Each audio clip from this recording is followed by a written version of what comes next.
So this is a 99 Jeep Cherokee, and if you look inside of it, it is indeed right-hand drive. Pretty sick. And what we're going to be doing is fixing the ugly because stock ride height looks absolutely atrocious. We're going to lift this and show you guys how easy it is along the way. Out by, of course, jacking it up and taking the wheels off. Then you have to go through and you have to disconnect everything holding it in the way. But before that, safety first, we got to throw some jack stands under it. So thankfully, I don't think the axle, I think the axle did fall enough, but there is a bolt down here that holds the coil in place. And I pop that out and I'm going to smack this with a hammer.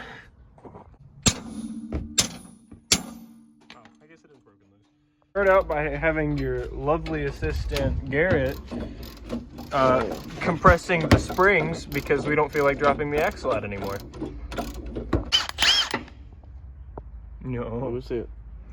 We are going to be pucking it instead of doing new springs because this is a cheap man's lift. You can pick these things up for like 50 to 100 bucks.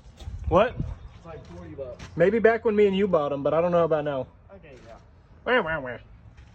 And these literally just slide on. That's it. When that's up, it is directional, just in that way it fits with the frame.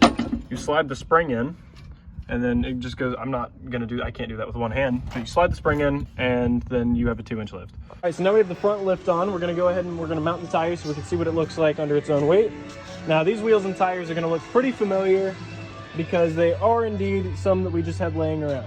Wheels that we're going to be going with are the JK Rubicon. Actually, these are Willie's Jeep wheels. It doesn't really matter. With the KM2s, these were initially ran on my Jeep, then the JK, and now back to another Cherokee. So what we have to do, since it's a 5x5 instead of a 5x4.5, is we have some wheel spacers. Not only, hold on, I gotta get this out. Ugh. Not only is it going to help these wheels melt, I really should have taken this out. Not only is it going to help me mount the wheels, it's also going to give it a wider stance, and honestly, it's just going to look amazing. So I'm going to go ahead and I'm going to pop these on real quick. Couldn't find our Schrader valve tool, and excuse the mess. What Garrett's doing right now is Making a Schrader valve tool. Making a Schrader valve tool.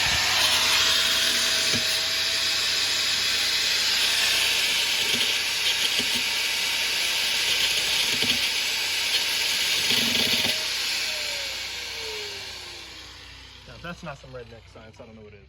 And just like that, wheels and tires are on the front. We still have to do the back, but this is the fitment. It looks like we are gonna have to potentially trim the butt. It doesn't even look as bad on that side as it looks on this side, but I think that it's because it's floppy. But what we're gonna do is we're just gonna trim it to match this, and then we're just gonna cut it down. Just trying to go for a stock look, but overall, I think it looks pretty good. It is squatted, so I think that means that I'm gay right now, but I'll fix that here in a little bit. The back is gonna be really easy because all that we have to do is we have to come up here and we're gonna be replacing the shackles. There's a bolt there and a bolt there, but what we're gonna do is we're gonna lift the rear end up, throw it on jack stands, and that way we can adjust it properly. So after you pop that bottom one loose, in order to do a shackle, you also have to pop this top one loose. If you do have one with heavier mileage or rust or anything like that, be really gentle and slow, because if you break that one off, then that 20-minute project turns into a multiple day project, and someone can tell us about that. Oh yeah, mine set for a week because of that. Didn't you bend yours? I don't remember. I don't remember yours actually breaking. No, but it broke after. Oh. All right, so with these new shackles, I mean, it's pretty much the reverse of just taking it out. You start putting the top one in. I would just hand thread it, leave it loose, and that way it can swing. I went ahead and I put it on the second setting, the taller setting, just so in that way it would lift the rear up a little bit. Leaf springs do have a tendency to sag. These look pretty healthy, but overall, pretty much done. Garrett's tightening his side. I'm gonna go ahead and put the rear wheel adapter on. Ugly drums, but I'm gonna go ahead and do that. He's gonna get his done. We already have air in all the tires. This thing's about to look absolutely minty. It's almost done. I don't know if we're gonna have to cut yet. We're gonna go take it to go get some lunch as the test drive, and I'll let y'all know how it goes from there. He's finishing tightening that. what I'm gonna be doing real quick, as you remember, my Jeep is broke. That one only has one seat. So what we're gonna do is we're just gonna take it out. Where this goes, this actually does have to be chopped, but I figured that this would be a great time to be able to show you guys what it finally looks like. Honestly, it looks exactly like my Cherokee whenever I was 16.